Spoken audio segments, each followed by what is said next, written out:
I think that in that final week, students are often stressed out. They're tending towards doing too much.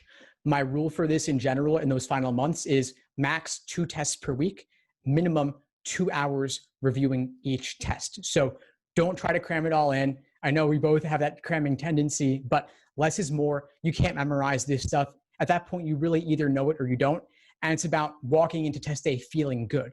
So if your first exam that week goes really well, maybe you don't need to do a second one and end on a high note.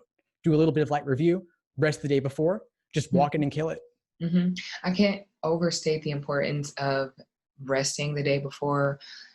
Even though it's hard, and, everybody gets jittery and you're nervous, and you're like, oh my God, I have it tomorrow. I'm like, I don't know what to eat. I don't want to eat anything that's going to upset my stomach. Like, just taking the time to relax and recharge, because you will still feel all of those jitters on test day. So it's just better to try to get yourself at a level mental space before you sit down and take the test.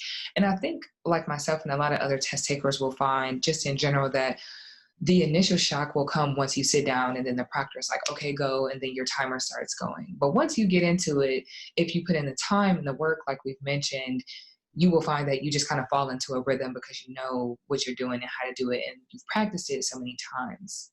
Exactly. And that's why doing a handful of full-length timed exams before test day makes it so that test day itself is like just another run through where you have all your pacing down, you have your endurance, kind of like if you were training for a marathon, you've done several long runs already in the months leading up, so that it's not really that different. And at that point, it's all just mental, but because you've done it before, you know you can do it again.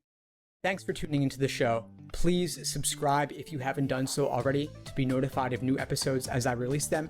And feel free to reach out if you need anything at all as you move forward with your prep. I'm happy to help however I can. In the meantime, I wish you all the best and take care.